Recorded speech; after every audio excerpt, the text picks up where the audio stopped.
मेरे पति जब आ जाएंगे मैं तेरा सर कलम करवा दूंगा। बुला ला जाओ। मैंने कुत्ता आए तो फिर तो ये कहूँ पति तुम्हारे धरे है। मारे एकदम मारे गए। सच कह रहा है? हाँ सच कह रहे हैं। अगर तू सच कह रहा है तो थोड़ा सा रुक, जाते हैं थोड़ा सा रुक, हम यहीं बैठे जाओ। अगर मेरे पति मारे गए होंगे तो वो चंदन का पेड़ सूख गया होगा। हाँ बाबू को देख हो जाएगा। पहले हम उस चंदन के पेड़ को देखें। देख हो जाएगा। रानी पिंगला जैसे ही गई है और चंदन के पेड़ के पास में क्या देखा उसने? उस चंदन का पेड़ जो था, अरे वो तो लहरी लहरी लहराना है भैया, नौकर फिर बतलाना है वो तो।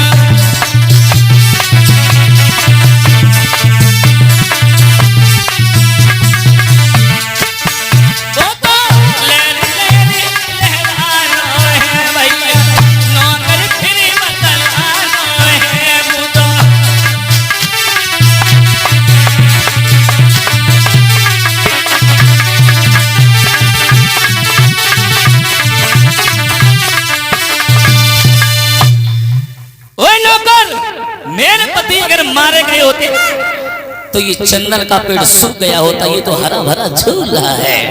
महारानी जी हाँ, वो ये चंदन का पेड़ क्या जाने को मरियो को जिंदा। अच्छा हाँ, जब तक जब पानी डलते रहे हो महारानी जी तब तक जो हरो भरो बनो रहे है, और जो तुमने पानी डाले वो बंद कर दो महारानी जी। हाँ। तो चुर्र।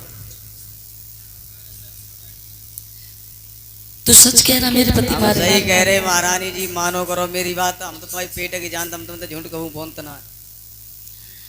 नौकर ने हर बार वही बात कही कि तुम्हारे पति मारे गए।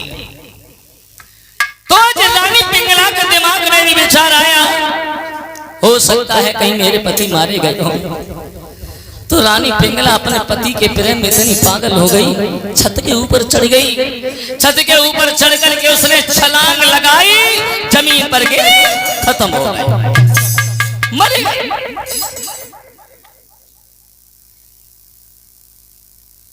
मर गई। इधर महाराज भरतरी जंगल में है। तो उन्होंने ये सोचा अब चल करके देखना चाहिए कि नौकर ने क्या कहा होगा जाकर के मेरी पत्नी से, और मेरी पत्नी ने भी नौकर की झूठी बात पर क्या किया होगा। चले, और जो महाराज भरतरी जंगल से चले तो उन्हें भारी भारी अशगुन होने लगे। आज जैसे कदम धरो राजा ने सम्मुख चीकत रागो खाए, आगे काका पाए सिर और के लकाटी नौकरिया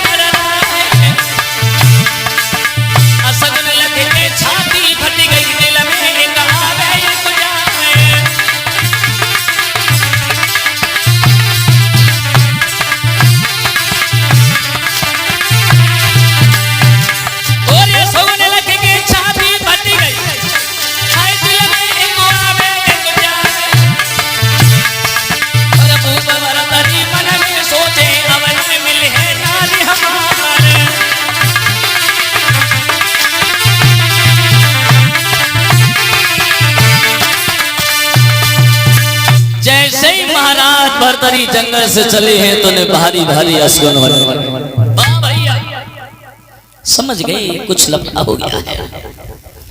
चले जिस समय घर पे पहुंचे हैं, क्या देखा उन्होंने कि रानी पिंगला आंगन में मरी पड़ी है। बाजी बा, पिंगला की लाश को उठाया और गोद में रख लिया और रोने लगे।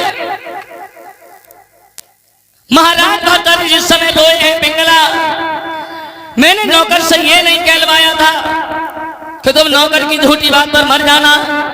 मैंने तो केवल तुम्हारी आजमाइश करने के लिए इतना बड़ा झूठ बुलवाया था। अब तुम तो मर गई हो, तुम्हारे अलावा इस दुनिया में मेरा कोई नहीं है, तुम्हारे बिना मैं कैसे जिंदा रहूंगा। आंगन में भरतरी रो रहे थे, तब तक क्या हुआ, गुरु गोरखनाथ पहुंच गए। गोरखनाथ जब आए, उन्होंने अपना मिट्टी का कमंडल उठाया, भरतरी के दरवाजे पर तोड़ दिया और वो भी बैठ करके रोने लगे। गोरखनाथ के रोने की आवाज सुनी तो भरतरी निकल के आई, बोले गुरुदेव काहे के लिए रो रही हो? गोरखनाथ बोले तू क्यों रो रहा है?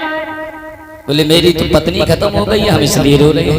गोरखनाथ बोले तेरी पत्नी खत्म हो गई तो इसलिए रोना? मेरा मिट्टी का कमंडल टूट गया, हम इसलिए रो रहे हैं। भरतरी बोले गुरुदेव कैसी बातें कर रहे हो?